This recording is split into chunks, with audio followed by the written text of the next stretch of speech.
अस्सलामु अलैकुम वरहमतुल्लाहि वबरकातुहू। अज़ीज़ तलबा व तालिबात, उम्मीद है कि आप सही सलामत होंगे और अपनी तालीम में मगन होंगे। आज हम नसरी अदब में सलीस कैसे की जाती है इस पर बात करेंगे और ये सीखेंगे किसी भी नसरी पारे की हम सलीस कैसे कर सकते हैं। ये एक अहम नुक्ता है कि हम अदब में, उर्दू अदब में कितनी ज़ौक़ रखते हैं और हमारी समझ कहाँ तक पहुँच चुकी है। सलीस असल में ये बात है कि हम कितना समझ पाए हैं कोई नसरी पारा। इस सिलसिले में कुछ बातें ज़रूरी हैं, बुनियादी बातें, वो हम समझ पाएंगे तो हमारे लिए बहुत ही आसान होगा कि हम सलीस कर सकते हैं। पहली बात यह है कि हम जिस भी किस्म की नसरी अदब के हिस्से की सलीस कर रहे हैं, हमें ये मालूम होना चाहिए कि ये किस अनवान से लिया गया है, किस अदब पारे से है। ये खाका है, अफसाना है, मजमून है, ड्रामा है। एक बात, इसका अनवान क्या है, यानी ये सतूर जो है या ये पैराग्राफ जो है ये किस मजमून से लिया गया है। अनवान ज़रूरी है, हमको ये मालूम होना चाहिए। एक बात। दूसरी बात और अहम बात ये कि हमें ये मालूम होना चाहिए कि ये किस मुसन्निफ़ की तहरीर है, ये किसने लिखा है। इससे हम उर्दू अदब में सलीस के लिहाज से सियाक़ व सबाक़ कहते हैं, यानी सियाक़ व सबाक़ के लिहाज से सलीस कीजिए। सियाक़ सबाक़ इसी को कहते हैं कि ये किस मजमून से ताल्लुक़ रखता है और तहरीर किसकी है। इसके साथ साथ हम ये सतूर जो है, चूँकि हमें पूरा मजमून इसकी सलीस नहीं करनी होती है, हमें सिर्फ एक पैराग्राफ दिया हुआ होता है या चंद सतूर दिए होते हैं। ये किस रेफरेंस में, किस सियाक़ सबाक़ में दिए गए हैं, हमें उनका तारुफ भी देना होता है थोड़ा सा। आज हम ये सीखेंगे। आप अपने किताब की सफ़ा नंबर 38 पर खोलेंगे। ये मजमून है दीवान मरहूम की याद में, ये शमीम अहमद शमीम की तहरीर है। ये पैराग्राफ नंबर 3 है। हम पैराग्राफ पढ़ेंगे, इसके बाद इसकी सलीस करेंगे सियाक़ व सबाक़ के साथ। अब्दुल कादिर दीवान अगर ख़ानदानी रईसों के बजाय किसी गरीब घराने में पैदा हुए होते तो मुझे यकीन है कि वो अपनी शख्सियत और सलाहियतों का ज़्यादा भरपूर इजहार कर सकते थे। इनकी ज़बान और इनके कलम में वो जादू था कि बड़े बड़े मुकर्रों और अदीबों के यहाँ मुझे नज़र नहीं आता।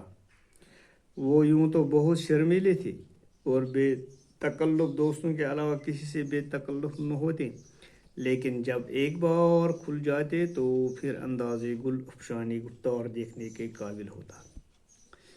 इसकी सलीस सियाक़ सबाक़ के साथ हम इस तरह करेंगे कि ये पैराग्राफ या ये सतूर मजमून दीवान मरहूम की याद में से लिए गए हैं। इनमें मुसन्निफ़ शमीम अहमद शमीम फरमाते हैं कि अब्दुल कादिर दीवान अगर रईसों के ख़ानदान के बजाय, अमीरों के ख़ानदान के बजाय किसी गरीब घराने में पैदा होते, इसका मतलब है कि दीवान मरहूम किसी अमीर घराने से ताल्लुक़ रखते थे।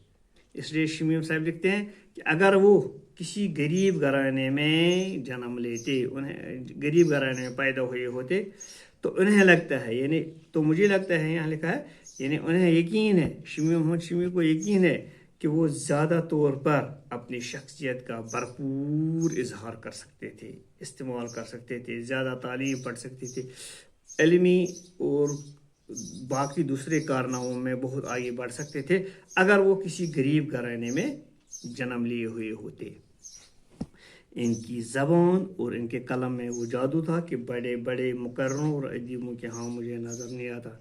शमीम अहमद शमीम के अल्फाज में दीवान मरहूम, अब्दुल कादिर दीवान मरहूम के कलम में ऐसा ताकत था, ऐसा जादू था कि बड़े बड़े तकरीर करने वाले, बड़े बड़े मुकर्रिर, बड़े बड़े मुसन्निफ़ अदीब उसका मुकाबला नहीं कर सकते थे।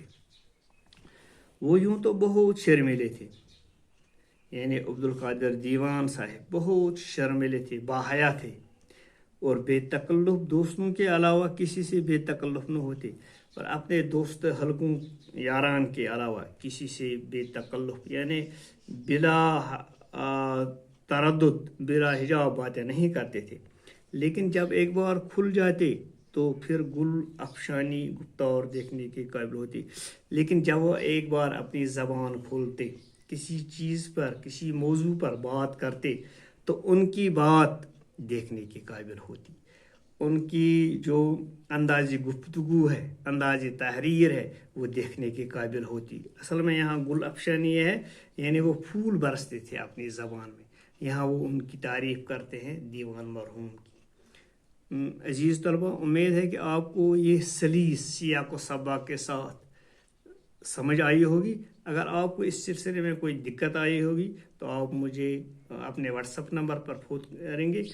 دوسری بات ہے، میں نمونے کے طور پر گروپ میں بھی ایک فوٹو ڈالوں گا، اس میں سلیس اور سیاق و سباق کے ساتھ کسی بھی ادبی پارے کی سلیس کرنے کے طریقے بتاؤں گا۔ السلام علیکم ورحمۃ اللہ وبرکاتہ۔